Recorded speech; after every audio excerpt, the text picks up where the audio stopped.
welcome to the very first, very exciting episode of Leaving Hillsong. I decided to have a few conversations with people who'd left Hillsong, like me, and find out what their lives had been like before and after. I've known David for quite a few years. I've known bits and pieces of his story, but I haven't heard it all before we had this conversation. And it's an incredible story. I asked David how to describe himself. He's a professional, he's a music teacher, he has a Bachelor of Theology, and he said, just say I was a young musician who was influenced by Frank Houston, and it took years to recover. Here's David's story. David, tell me a little bit about how you wound up in an AOG church. Let's start there. I was a naive, enthusiastic musician on the make, full of idealism, who got messed up in a kind of alternative Sydney Anglican Christianity towards the end of high school. Had a pretty tumultuous time, and I was thrown out of one place and had to change. And then there was Billy Graham in 1979, and I saw the vision because Jesus was coming back real soon, and this was how the world could be right, and it could be fair, and it could be just and pure. And I went overseas and worked and came back, and the more I saw of the world, the less beachside evangelicalism of the Sydney Anglicans connected with the inner city I was seeing, what I was seeing as a musician, the world I was encountering. And I'd heard a bit about this place, Frank Houston's Christian Life Centre, and how amazing it was, and saw the ad in the paper in the days when the Herald was still held up by classifieds, and went off with my then girlfriend one Sunday evening to see the place. They just moved into premises at the top of Goulburn Street. So ground floor premises in a sort of just behind what was the old coach terminal where the Greyhound buses came in and Ansett coaches. They started a few years before in a hotel room in Double Bay.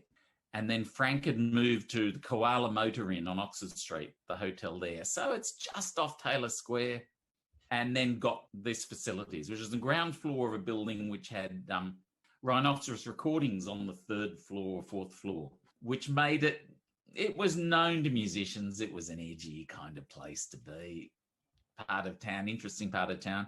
And here was 250, 300 people with a band that was a sort of gospel-y, cross between old-time gospel and 70s pub cabaret rock. Those were the good old days. Yeah, those were wonderful times. There were Maoris, there were people straight off Oxford Street. This is the height of the era. There's no AIDS, there's no herpes. Everybody's there. There's clean-cut North Shore types, and there's down and outs. And it was really exciting when you're 18, and here is a type of Christianity that was in your face. It was loud. It was going to change. It was exciting. What sort of year are we talking here? 81. And the Cold War is still strong. Malcolm Fraser is Prime Minister. And in those days, we thought that was the scariest conservative politics we could get. You've got Reagan, you've got Thatcher. There was going to be a nuclear war soon. But here were people making a difference. Here was something exciting. And of course, over and above it all was this strange little gnome-like man in a suit who was smiling, who knew God, and who was the father I and so many other young men desperately craved. And that was Frank. Because if Frank liked you, he knew how to groom you. Now I'd say, well, that's a skill and a trade that goes with his profession, doesn't it? At the time, he was the father figure who had answers and who wasn't afraid. And you knew that Jesus was coming back, and you'd seen miracles.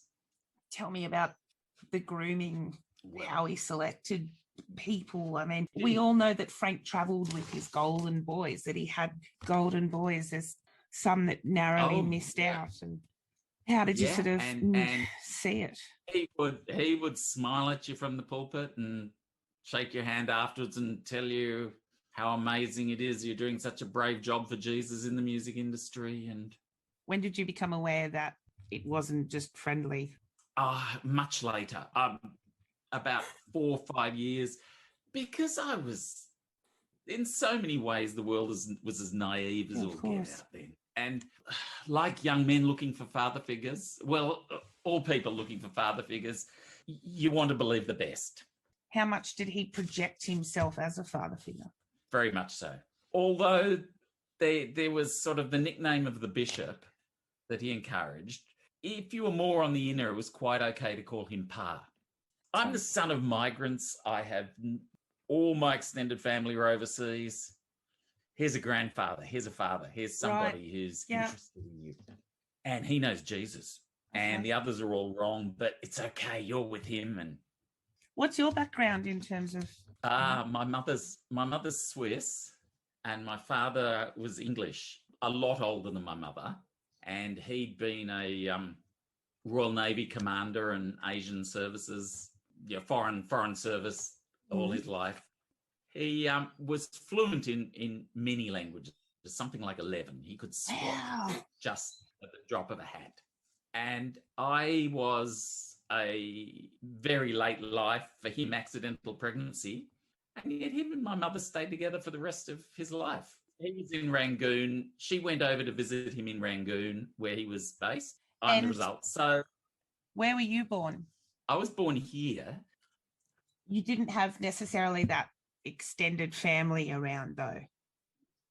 Not at all. No extended family. The grandfather thing makes sense then. Yeah. And father, because Frank was actually pretty much the same age as my father. So Frank ticks both boxes, and he's interested in you. Because British diplomats with distinguished naval careers don't really understand young Australian guys who want to be rock and roll stars. Makes perfect sense. Whereas we didn't have much in common. That environment would have suited you to a T then. Yeah. It was eccentric, it was artistic, it was countercultural, and you had this father figure overall. So this was good. There were some very edgy people there. People who were hanging out with people like Brett Whiteley, and there's a guitarist called Mark Driscoll there who published a book of poems illustrated by Whiteley. There was, through it, you'd meet all sorts of very interesting people. Overseeing it all was this little man, Pa Houston. What about his wife, Hazel? She was scary. Yeah, I hear this. In my mind, she's 3 times his height, and she was probably 3 times Frank's size. Okay. Hazel was very tough. I could imagine an old drag comic doing a pretty accurate takeoff of Hazel. She was never up front. I don't think I ever once saw her on the pulpit, on the stage. I see, yes. Perhaps at a Christmas morning, she would sort of come up as they waved us all off, or maybe up there when we prayed when Frank was going overseas, because this was just at the start when Frank was traveling. But very much in the background. She ran the bookshop. And the Christian bookshop. You'd be queuing to get your tapes and your paraphernalia. Even back then? Oh, yeah, it was all cassette tape. They were marketing it very, very early on in the piece. It was, they understood merch. If there's one thing the Houstons did. But how did they know that, coming from a small town in New Zealand? I can remember at the Billy Graham crusade, there was a big merch table. Yeah. I think selling paraphernalia and books has had a long link with revivalist religion. I suspect rock and roll actually learned how to do it from gospel and not the other way around. So it was just a lot of the sort of livelier churches mainstream churches would have a small bookstall at the back. CLC the Houstons just took it to the next level, and they were very good at that. But she was, you crossed her at your peril. Okay, what ways could you cross Hazel? Oh, asking her for a book that wasn't in stock, or when something would be in stock. And how do you think Frank was influenced by her demeanour then? Nobody ever said anything. So Frank, I can't ever recall seeing them together in any meaningful way. At the time, I don't even think I ever thought of them as a couple, really. That was Frank and that's Hazel. Who do you think ran the show? Money-wise, I think Hazel was keeping a close watch on the money. I think Hazel saw her job as making sure Frank got there each week. Keeping Frank off the grog, making sure he turned up. Did you ever see any of Brian's siblings floating around? And I ask that because Frank and Hazel had 5 children. Why did the one kind of go in that direction? And look, it would have been about 3 months, I suppose, before I gave in and started going to a home fellowship group. And early, it was a weeknight. I was playing, I was working nights. It was just one more thing that I was to do. I didn't really. But when I went there very early on, I learnt that there'd been a disgrace youth pastor there, or sort of young person's pastor. And he and his wife had divorced. And this was the reason that both a guy called Sean Stanton, who went on to start North Shore Christian Life Centre and has for many years been running a place in Canberra, and Brian come on staff. And there'd been one of their sort of self-examination meetings, like Anthony Van Brown describes going through in his book, where he'd had to confess to his sins. And people there were talking about this as it happened in the morning service, which at that stage I wasn't going to. You know, how sad it was. Generally, the feeling was this is so hard for Pastor Frank, you know, the sadness of this. It's just interesting how they are able to manufacture that kind of just that general disgrace that you don't ask about. Yeah, but he controlled the stage. And there were always, in those early days, it was a regular thing. I then started going to the morning service, and I wasn't cool enough to play piano, so they had me on guitar as a sort of second tier, because the piano players were the real stars. They were so although piano and keyboards was my primary instrument, I was playing guitar and strumming rhythm in the background and the odd lead break here and there. But it was all music was ran as a very tight ship by Trevor King, who had been a local musician, band called Railroad Gin. I think they still show up on YouTube. Again, that sort of 70s, slightly early 70s Sydney cabaret / blues scene. Cool. People like Jeff St. John and so it was very much your play in Trevor's style. If you didn't play like that, you weren't going to play piano. Jeff Bullock was the sort of up-and-coming piano player. And another guy called Rolf Commandeur, who was on TV in one of those early sort of Australia's Got Talent shows, or the equivalent in the 80s. They were the up-and-coming piano players. And so once I was there, then you'd be rostered 2-3 services a Sunday, and there went your day. And Frank was constantly talking about do not gossip, do not fall into the sin of gossip, and do not listen to hearsay. And of course, I now know that people from New Zealand were raising flags about him already in Australia and saying, this guy didn't exactly come to Australia because God spoke to him and said it. What do you know about that? Because we've never quite pieced that together. There's talk here and then he arrives here. And I think that's what it was. There was talk, and he's figuring it's getting too risky. Okay. I'll go and try my luck in the big show. And in those days, you could just go somewhere else. Yeah, stories didn't follow. No one's going to talk about this. And Frank, when it came to marketing, Frank was an idiot savant. He could pick, this is where there's going to be, this is where my niche will fall. He had enough New Zealand folkiness to appeal to the Bondi eastern suburbs, New Zealand crew. In those days, there's a big Kiwi diaspora there. Which is exactly what a predator does, though. He was a textbook predator and groomer. He had it down so well. And then he gets it wrong in starting at Double Bay, but very quickly he moves up to the edgier Taylor Square area where there are what was then affordable housing all through Surrey Hills. I lived in Manly, which in those days was a down market druggy area. It was very similar to Surrey Hills. In a lot of ways, it still is very similar to Surrey Hills in that it's now very expensive and full of cafes. Yeah, totally.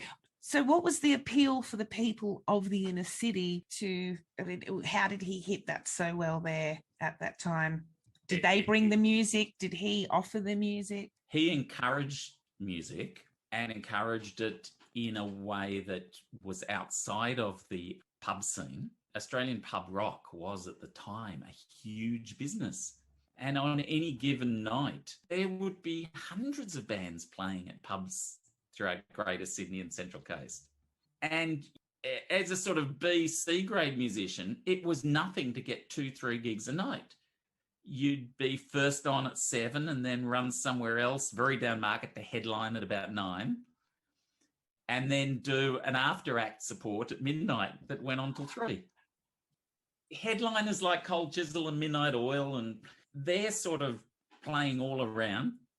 But then beneath them, there are dozens of bands filling in as second and third tier. And so here was somewhere you could do it, which was outside this. It's okay to be a musician. You don't have to live in this netherworld. It's okay. There's a way you can use this for God. You can use this for good. Right. And combined with, here's a father who says, you're fantastic. You're great. It's wonderful what's going to happen.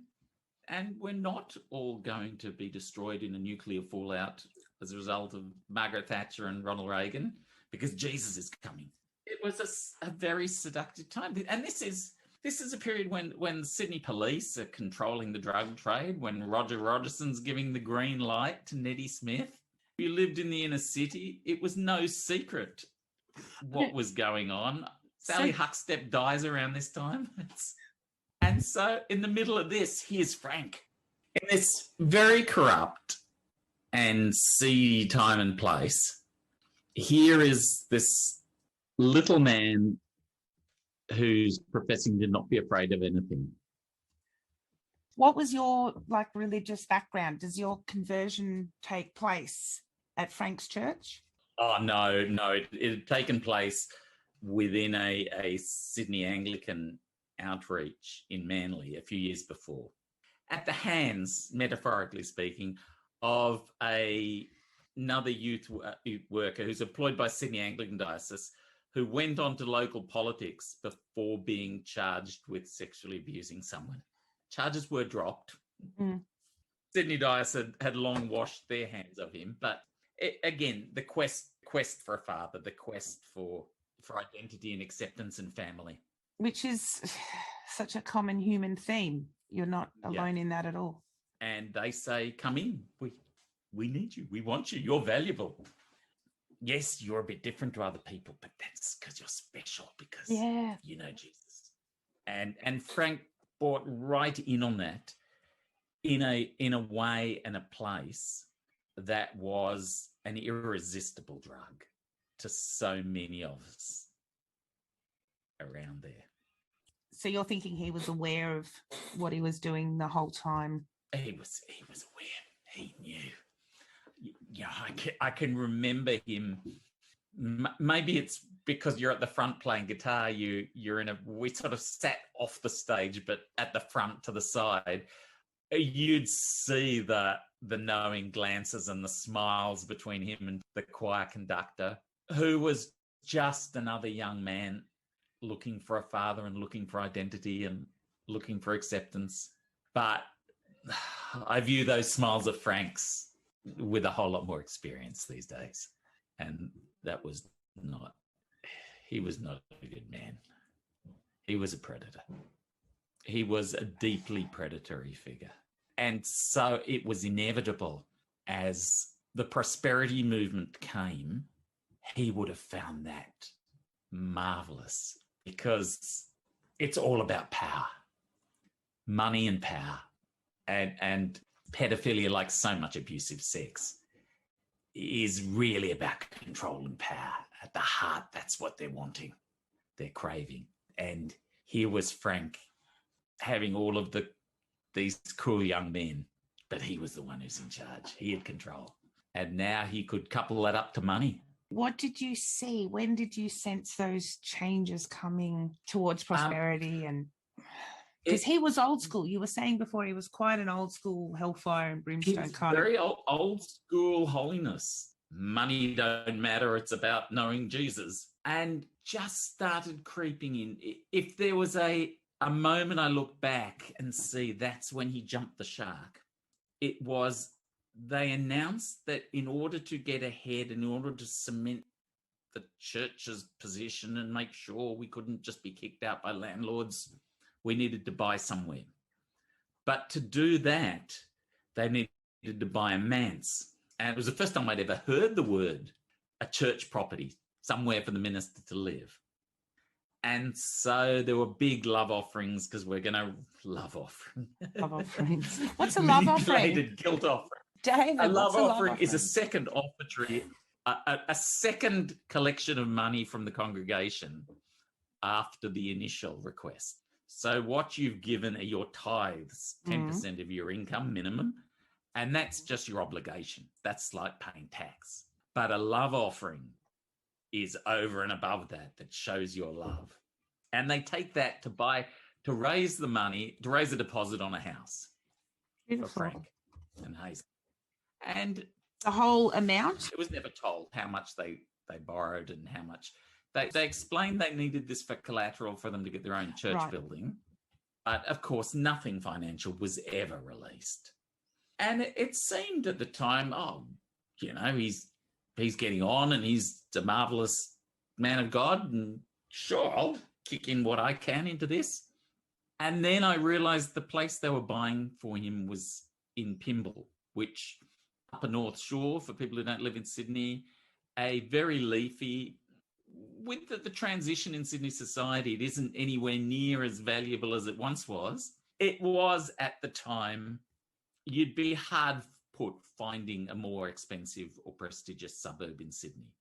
Certainly not north of the Harbour Bridge. Early 80s, mid 80s. Mid 80s, yeah, 83, 82, 83.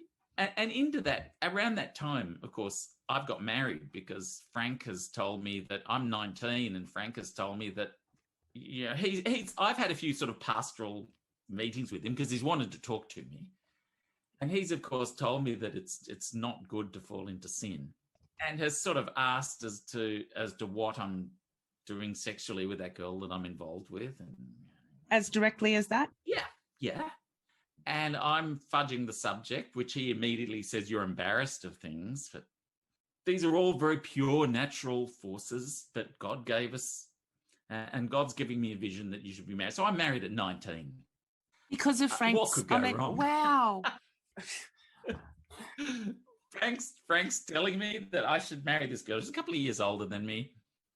How long had you been together for? A couple of years. I'd sort of known her at high school. She was a friend's older sister. And how did you feel about that? Well, this is God's... Look, Pastor Frank's told me that... and now I'd say, I could have sex. Yeah. And it's okay. But legit, what's more, I can be holy. And Pastor Frank's had a vision that God's going to make this into something amazing and I'm going to do great things for God and I'll be successful. And I see many, many people coming to Jesus through this marriage. And that's so much power to hold over someone's life. That's just incredible.